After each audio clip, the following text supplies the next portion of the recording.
I was born on a ship. My father was a skipper on an inland barge, a small 21-meter barge. And you see some copies of that type of ship still here out in the marina.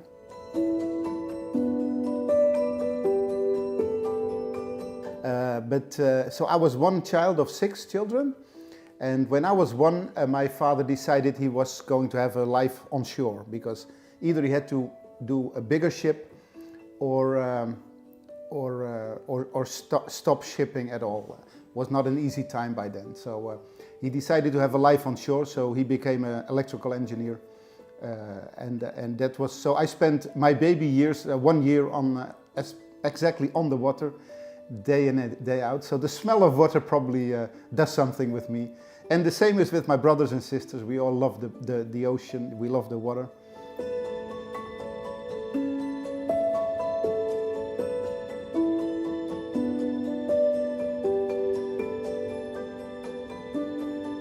I go boating.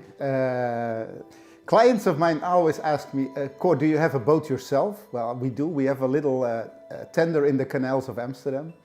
But that's real simple boating, just for, you can sleep on board. We've done that.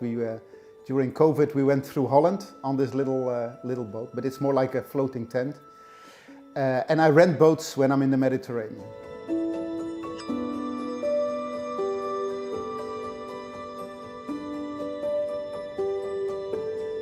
Yes, even today we're floating. All my designs now are produced while on the water. Yeah, this is a floating harbor office.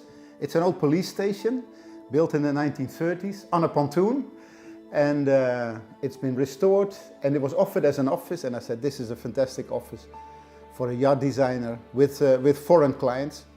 So especially my foreign clients, they love this Dutch style wooden building next to a historic marina in the heart of Rotterdam. It's a fantastic, picturesque place, and I love it. I love working here, and clients love coming here and be inspired by being on the water.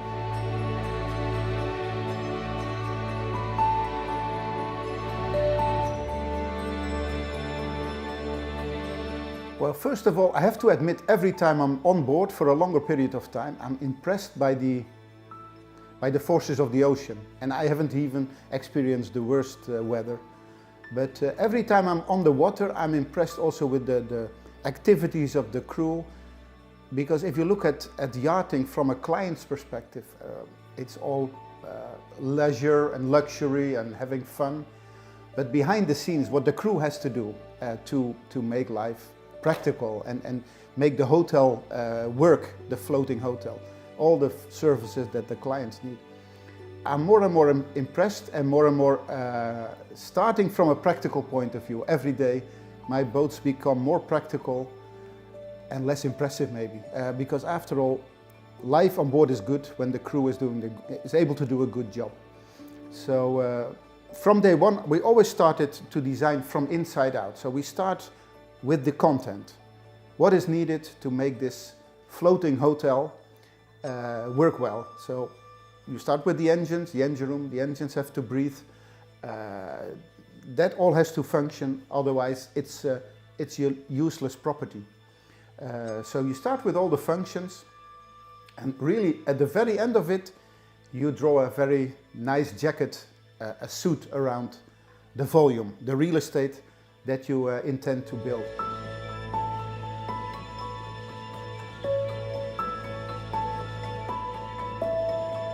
Well, basically I was trained purely technical. As a child I wanted to be an airplane designer. I've read millions of books about airplanes, classic and modern, and fighter jets and propeller aircraft. I was really fond of everything aeronautical. But for some reason I was living in Hardingsveld, Giessendam, in the middle of a lot of shipyards. Being born on a ship, eventually I just went to do mechanical engineering, which is very wide and very broad. And on top of that I did naval architecture, but very basic level.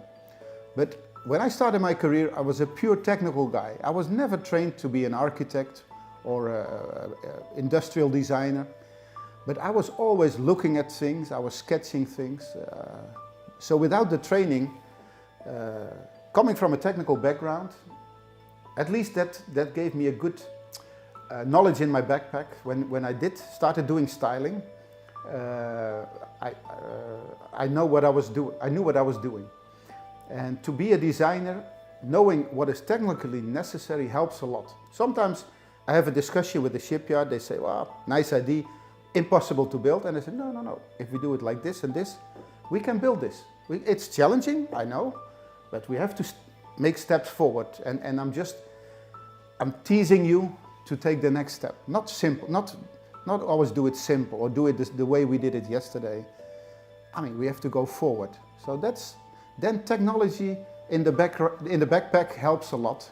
Although now 100% of our work is aesthetic, exterior design, interior design, and we don't do any naval architecture. We only collaborate with naval architects around the world.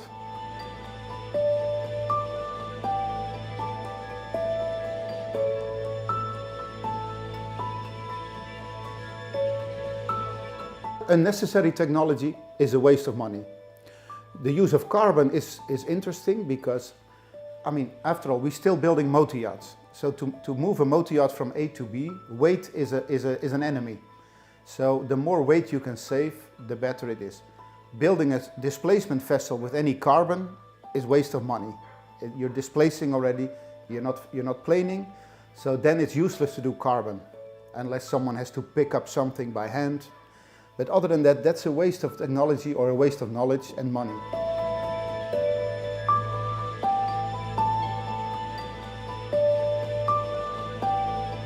But it's very strange that in this market of today, where we want to burn less fuel, all of us are convinced now we have to burn less, and then the amount of sailboats are diminishing. That is very strange. It went from 12% to 8%, the part of the superyachts that is driven by sail or by wind. So for that reason, we are now collaborating with Royal Huisman in Rotterdam and Artemis from Ireland. They are the naval architects to build something, at least to propose something with a wing mast. Actually a wing mast on a motor yacht, and we try to, with a very practical technology, very intelligent, we try to convince people to move from pure motor yachts into wind-propelled motor yachts, which is not a motor yacht anymore, wind-propelled super yachts. And there's quite some intelligence around that table.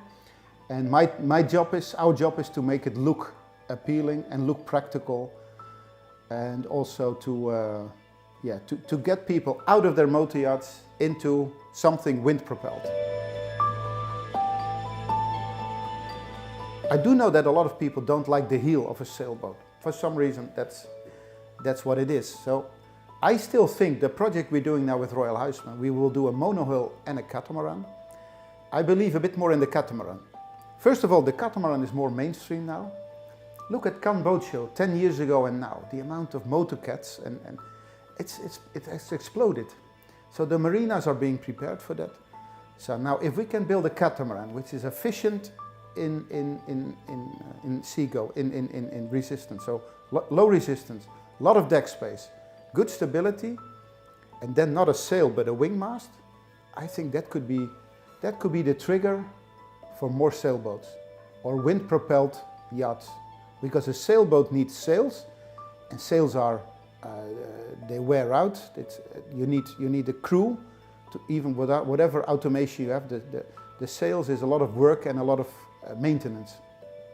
The wing mast, we are now developing a wing mast which has all the good things about automation, and it's very user-friendly, and you don't need any extra crew, but it does take the wind, it does take the power of the wind, and that is something we will come up with a new patent, with a couple of patents again. I think there's a future for that.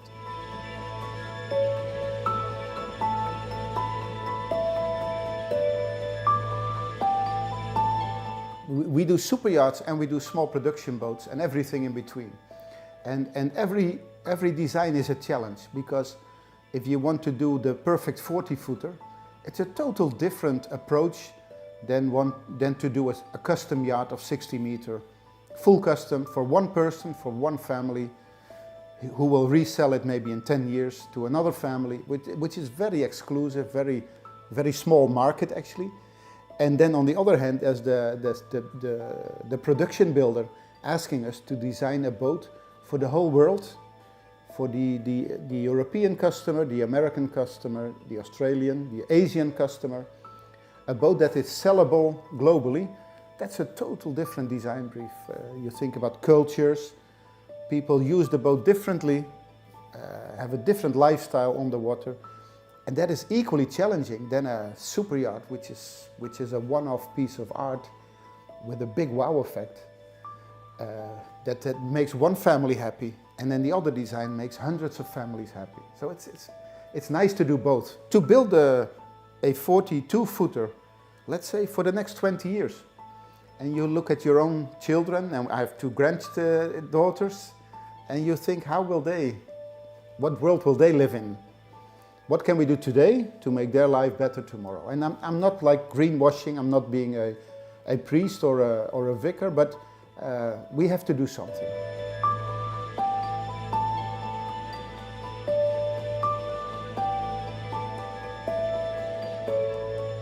It's very funny because sometimes I say to an owner, because then I'm stepping on their 40-meter yacht, and they say, my boat is too small. And honestly, I say, no, it's not too small. Maybe too small for you, and your dreams are bigger than this. But sometimes I really think, why build something bigger? But anyway, it's also my bread and butter. So I'm always happy to build something new for this client.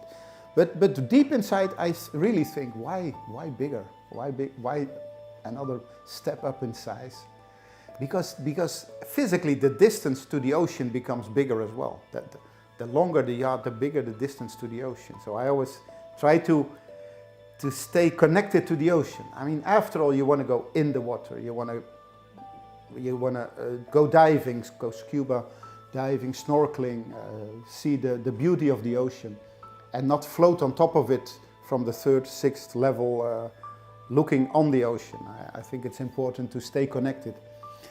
But yeah, we got strange questions sometimes.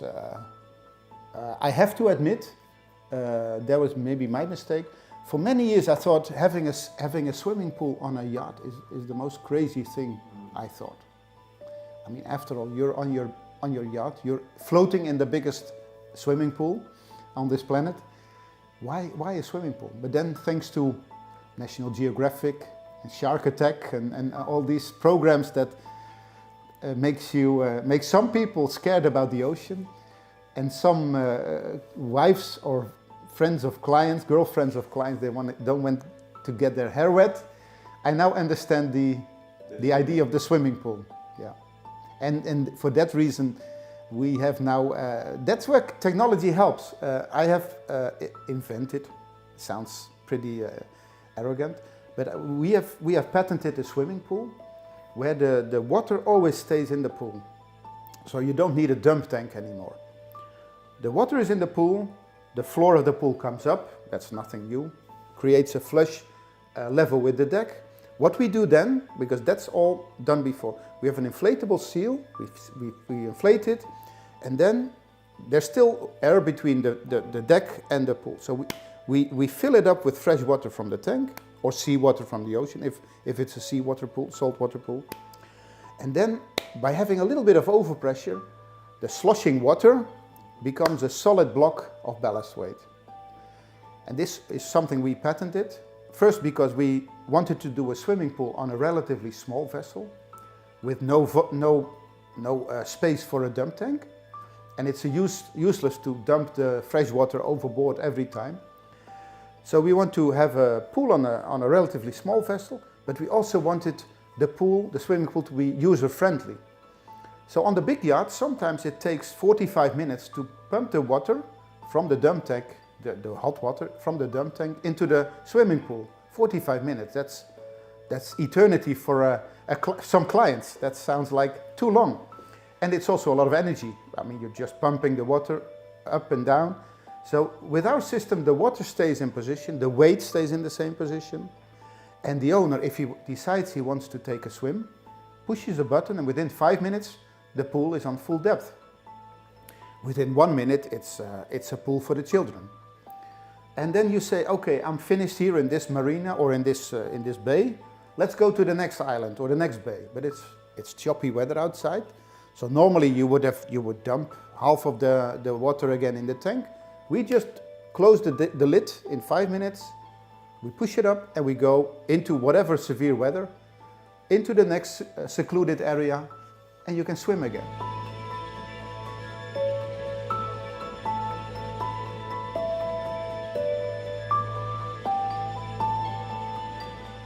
We always tend to look at car manufacturers. You have the cars that are very low cost. They offer a lot of content for a relatively good price.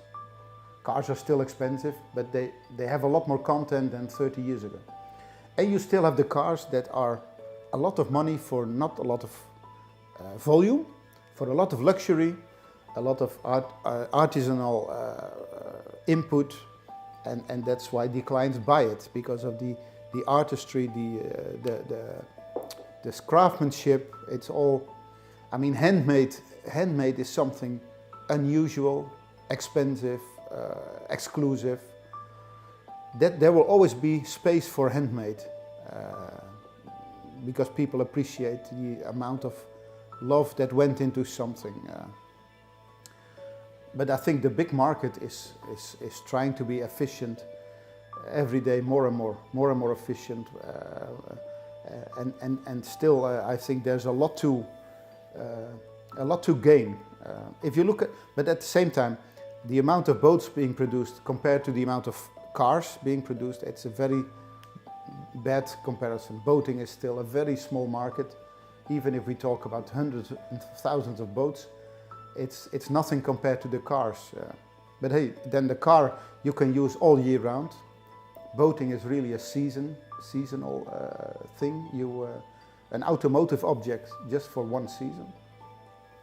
We've been thinking about this for a long time, because that's also the reason why investors are not really interested in the yachting market.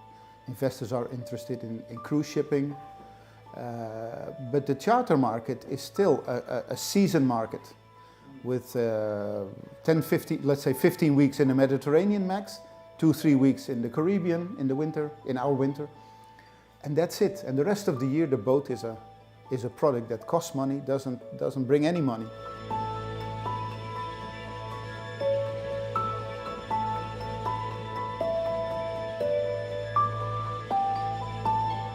So we're now building a vessel that can, well, of course it's an exploration vessel, explorer.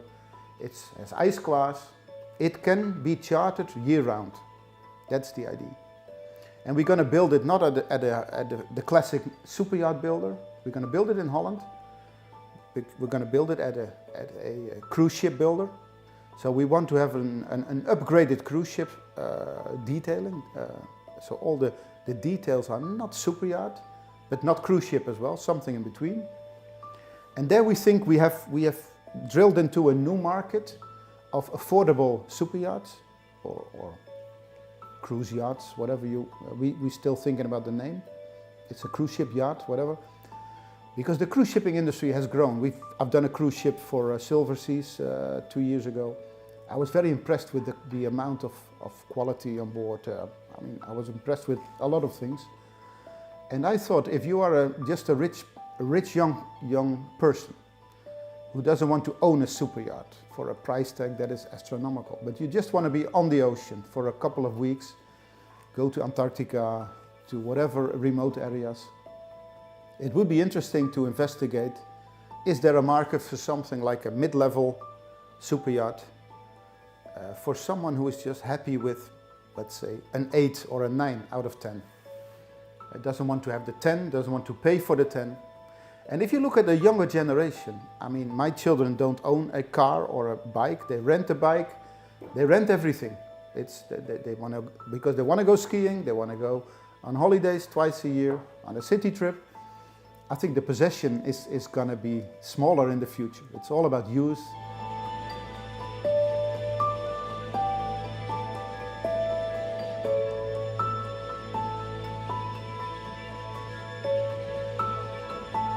And I think a lot of explorer yachts, they look like they explore, but they just explore the restaurants around the Met. But that's okay.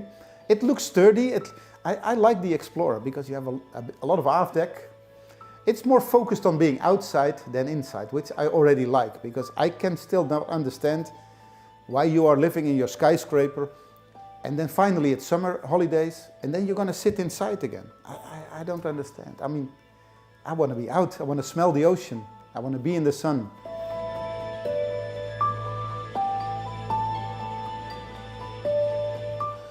I think whatever barrier you move, the next barrier will be again the challenge. How far? Let's say we go to 750 gross ton, whatever, or 16 guests. Or I think people, the nature of humanity, is always to look for the very edge, to really look. How can we go over the edge and still be under the rule? Whatever. That's what we do. We put extra nose on a 24-meter hull, so it's a longer nose, longer stern. So we have a 28, 29 meter and the 24-meter rule. That's humanity. We all like that trick. And wherever the barrier is, if it's here or here, we will search for the limits or go over the limits even. And we think sometimes it's impressive what Italian shipyards can build under 500 gross tons. What seems to be impossible at other shipyards, it depends maybe on the regulation, on the classification, society. I don't know. It's not 100% fair playing field, level playing field. No, I think whatever the rules are, people will search for the limits, and I don't see a big problem. Yeah, of course, there's always the endless debate, why stay under 500 gross tonnage? And to be honest, with Project V, which is at this moment my most unique vessel, it's also the latest. I mean, to build a 58.5 meter under 500 gross tonnage means that she's very slender, that the amount of interior volume is limited. That's just a result, because there is a fixed volume you are able to build, a fixed enclosed volume. So you have to, if you search it in the length, you will get less in the other direction of the cubic. And but hey, the client is happy. The boat is very efficient. It's very slender. It's actually very classic, because if you look at the 1930s frigates and warships, it's all very slender and efficient and fast. And that is also something, maybe that's something we're gonna see more. A very long and slender hull is very efficient. I mean, the hull of Phi, if we did put in bigger engines, we can go 28 knots in fast displacement mode. So you're still not planing at 28 knots, which Perry van Ossanen did a fantastic hull form.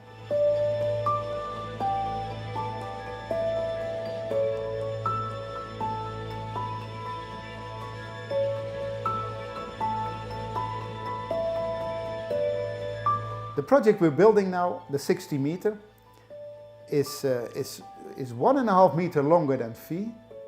So imagine 58.5 meter. We're going to 60 meter, and she's 3 times the volume, more than 3 times the volume. She's 1700 GRT. So then you see, it's not even the length, it's the volume of what you're building that is really creating the volume and the nature of the vessel. That vessel will be pure full displacement, but has a total different usage than Phi. Phi will be Mediterranean, a Caribbean vessel. She's able to go around the globe, but she will definitely be more like enjoying the water. And then this other Explorer we're building is really to go to the cold places, break ice. I hope there still is ice when she's finished, but that's another problem.